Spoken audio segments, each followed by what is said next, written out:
اپنی بہن کی شادی میں نے اپنے ہاتھوں سے کی ہے، میں نے اپنے بچوں کی طرح پالی ہے۔ مظلوم تو کوئی پسنا نہیں چاہیے اور ظالم چھوٹنا نہیں چاہیے، مجھے انصاف چاہیے۔ تگڑی سازش سے کام ہوا، بنا سازش سے کام نہیں ہوا بالکل بھی۔ سارے کے سارے نمبر مفتی صاحب کے موبائل سے ڈیلیٹ کر دیے۔ گھر والی سے ان کی بات ہوئی باقاعدہ میرے سامنے، میرے برابر میں گاڑی میں بیٹھ کر۔ ہلکا سے کانٹا کسی کو چبھ جائے تو آدمی چیختا ہے، چلاتا ہے۔ اس وقت السلام علیکم ورحمۃ اللہ۔ کیا آپ نے وہ خبر سنی کہ باغپت کے ایک امام صاحب کی بیوی اور 2 معصوم بچیوں کا بے رحمی کے ساتھ قتل کر دیا گیا؟ اور یہ حادثہ بھی تب پیش آیا جب امام صاحب دیوبند گئے ہوئے تھے۔ افغانستان کے وزیر خارجہ جو اس وقت ہندوستان کے دورے میں ہیں، ان کے استقبال کے لیے جب یہ خبر سنی تو امام صاحب کی حالت خراب ہو چکی اور پورے ملک میں کوہرام مچ گیا کہ اس طریقے کا واقعہ کیسے پیش آ سکتا ہے کہ ایک امام سے کس کو دشمنی ہو سکتی ہے۔ ایک امام جو نماز پڑھاتا ہے، مسجد میں اپنے وقت گزارتا ہے، تو ایک امام سے اس طریقے کا خنث اور اس طریقے سے دشمنی کون پال سکتا ہے؟ سارے لوگوں نے یہ سمجھا کہ یہ کانڈ غیر مسلموں نے کیا ہوگا اور غیر مسلموں نے امام کے طریقے کا معاملہ کیا۔ لیکن جب سچائی کھل کر سامنے آئی تو سچائی سن کر سب دنگ رہ گئے کہ اس سے کیسے ہو سکتا ہے اور یہ کیوں ہو سکتا ہے۔ خبر آپ نے سنی لی ہوگی، لیکن اس میں نیا کیا ہے؟ میں یہ بتانا چاہتا ہوں کہ جس طریقے سے آج ہم اپنے بچوں کی پرورش کر رہے ہیں، جس طریقے سے ہم اپنے بچوں کی تربیت کر رہے ہیں، وہ تربیت کا طریقہ، وہ تربیت اس طریقے کی تربیت ہے کہ ویسی تربیت اگر ہم اپنے بچوں کو دیتے رہے تو عن قریب وہ دن آئے گا کہ اس طریقے کا کام بچے ہمارے ساتھ، خود اپنے ماں باپ کے ساتھ اس طریقے والا عمل کریں گے۔ کیونکہ قاتل کوئی اور نہیں، قاتل امام صاحب جن بچوں کو تعلیم دے رہے تھے، جن بچوں کی تربیت کر رہے تھے، جن بچوں کے فیوچر، جن بچوں کے دین اور دنیا سنوارنے کی کوشش کر رہے تھے، چھوٹے چھوٹے نابالغ بچوں نے امام کی بیوی اور امام کی بچیوں کے ساتھ اس طریقے کا معاملہ کیا کہ بعض لوگوں نے کہا کہ کلہاڑی سے اور بعض لوگوں نے کہا کہ ہتھوڑے سے پیٹ پیٹ کر ان کی جان لے لی۔ لیکن یہ واقعہ ہمارے لیے ایک سبق چھوڑ گیا، یہ واقعہ ہر عقل مند کے لیے ایک نصیحت چھوڑ گیا کہ اگر ہم نے بھی وہی غلطی کی جو ان بچوں کے ماں باپ نے غلطی کی تو عن قریب وہ زمانہ قریب آ رہا ہے۔ راز سے ہم اپنی بچوں کو اور اپنی بچیوں کی تربیت کر رہے ہیں، جس طریقے سے ان کی دیکھ بھال کر رہے ہیں، وہ زمانہ قریب ہے کہ اس طریقے کا کام وہ اپنے ماں باپ کے ساتھ بھی، ہمارے ساتھ بھی کریں گے۔ آئیے جانتے ہیں کہ کیسے ان کی تربیت کی جا سکتی ہے اور کیسے ان کو اس طریقے کے کام سے بچایا جا سکتا ہے، کیونکہ ہمارا جو طریقہ ہے نا بچوں کی تربیت کرنے کا، وہ نہایت غلط طریقہ ہے، بہت غلط طریقہ ہے۔ اس طریقے سے اگر بچوں کی تربیت کی جائے اور اگر کی جا رہی ہے تو آپ دیکھ سکتے ہیں کہ معاشرے میں کس طریقے کے بچے اور کس طریقے کی حرکت ہمارے لڑکوں کی جانب سے کی جاتی ہے۔ تربیت کا طریقہ یہ ہے کہ اگر بچہ کوئی غلطی کر دے، اگر ہمارے بچے سے کوئی غلطی ہو جائے تو اس کو ہم یہ کہہ کے چھوڑ دیتے ہیں کہ ابھی بچہ ہے، ابھی ناسمجھ ہے، ابھی چھوٹا ہے، جبکہ یہی وقت ہے اس کی تربیت کا، یہی وقت ہے اس کی غلطی پر پھٹکارنے کا، اس کو اس کی غلطی کا احساس دلانے کا۔ اگر وہ غلطی میں غلطی کرے اور ہم یہ کہیں کہ وہ بچہ ہے، ابھی چھوڑ دو، سمجھ جائے گا، تو وہ اس غلطی کو غلطی سمجھے گا ہی نہیں۔ مفتی طارق مسعود صاحب اپنا ایک واقعہ بیان کرتے ہیں اپنے بیان میں کہ ایک مرتبہ وہ اپنے گھر کے میز میں 5 روپے چھوڑ کر گئے، اور جب واپسی پر دیکھا تو وہ 5 روپے نہیں تھا۔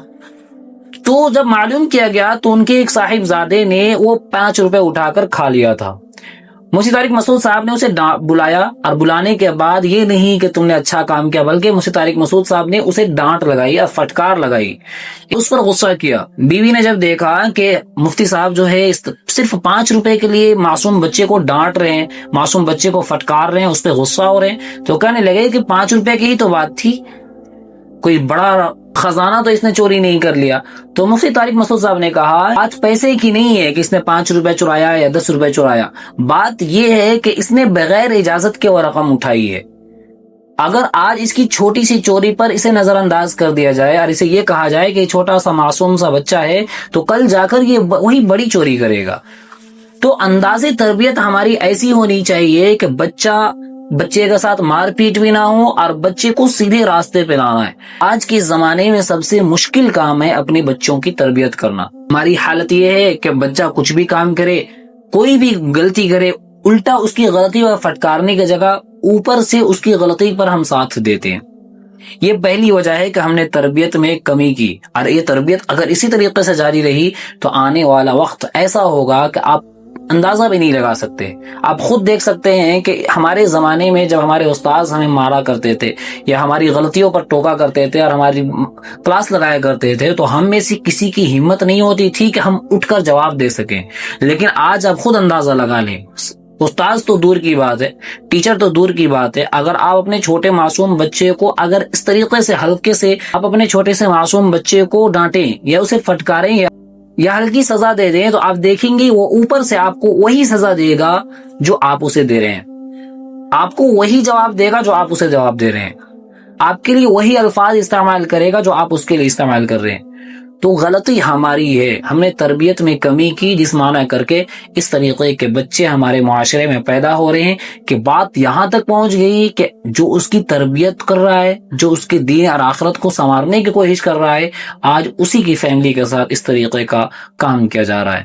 دوسری سب سے بڑی غلطی کہ چھوٹے چھوٹے معصوم بچوں کے ہاتھ میں موبائل فون دے دینا. موبائل فون اتنا زہر آلود ہے, اگر کوئی ماں باپ اپنے بچوں کے ہاتھ میں آگ رکھ دے تو وہ آگ اتنا نقصان نہیں پہنچائے گی جتنا نقصان وہ معصوم بچے کو وہ موبائل پہنچائے گا. مینٹلی اعتبار سے بھی, فزیکل اعتبار سے بھی, ہر طریقے سے وہ موبائل اس کو نقصان پہنچائے گا. آج 7 سال 8 سال 9 سال کے بچے اور بچیاں موبائل چلا رہی ہیں, انسٹاگرام چلا رہی ہیں, جس کے بنا پر ان کا ذہن اس طریقے کا بن چکا ہے کہ آپ اسے غلطی پر نہیں ڈانٹ سکتے. آپ نے اگر اسے کچھ کہا تو وہ اسے اپنی انسلٹ سمجھے گا اور اس انسلٹ کا وہ بدلہ لینا چاہے گا. تیسری چیز یہ کہ اسے موٹیویٹ کرنا ہے, لیکن صرف اچھی باتوں کے لیے. ایسا نہیں کہ اگر وہ غلط کام کر دے تو اس چیز پر ہم اسے موٹیویٹ کریں, ہرگز نہیں. اس کی حوصلہ افزائی کرنی ہے لیکن صرف اچھی چیزوں میں. بعض پیرنٹس ایسے ہوتے ہیں کہ اپنے بچوں کی حوصلہ افزائی تو کرتے ہی نہیں ہے. وہ کچھ بھی اچھا کام کر لے, کتنا ہی پڑھنے میں آگے ہو, اچھا سبق سنا لے, اچھے طریقے سے اسکول کی تیاری کر لے, ہوم ورک کر لے, لیکن اس کی حوصلہ افزائی نہیں کی جاتی. حوصلہ افزائی نہ ہونے کی وجہ سے وہ کم ہمتی کے شکار ہو جاتے ہیں اور ان کے اندر فرسٹریشن جنم لے لیتا ہے. دوسری قسم کے وہ پیرنٹس ہوتے ہیں جو ہر چیز پر حوصلہ افزائی کرتے ہیں. بچہ اگر غلط کام کر رہا ہے, موبائل پہ کوئی چیز چلانا سیکھ گیا, موبائل پہ گیم کھیلنا سیکھ گیا, تو اس چیز پر بھی اس کی حوصلہ افزائی کی جاتی ہے. ایک جانب ہم یا تو اس کی حوصلہ افزائی کرتے ہی نہیں ہیں, یا دوسری جانب ہر غلط چیز پر ہم اس کی حوصلہ افزائی کرتے ہیں, تو جس معنی کر کے ہماری اولاد اس طریقے کے راستے پر نکل پڑتی ہے کہ دوبارہ اس سیدھے راستے پر لانا اس کو مشکل ہو جاتا ہے. آپ سے گزارش ہے کہ خدا اس ویڈیو کو دوسروں تک ضرور پہنچائیں اور آپ اس چیز پر عمل کرنے کی کوشش کریں, کہیں ایسا نہ ہو کہ آپ کی اولاد بھی اسی طریقے کا کام کر دے, پھر آپ شرم سے منہ چھپاتے رہ جائیں گے. انشاءاللہ پھر ملاقات ہوگی اگلی ویڈیو پر اگلے پیغام کے ساتھ. تب تک کے لیے اجازت. السلام علیکم.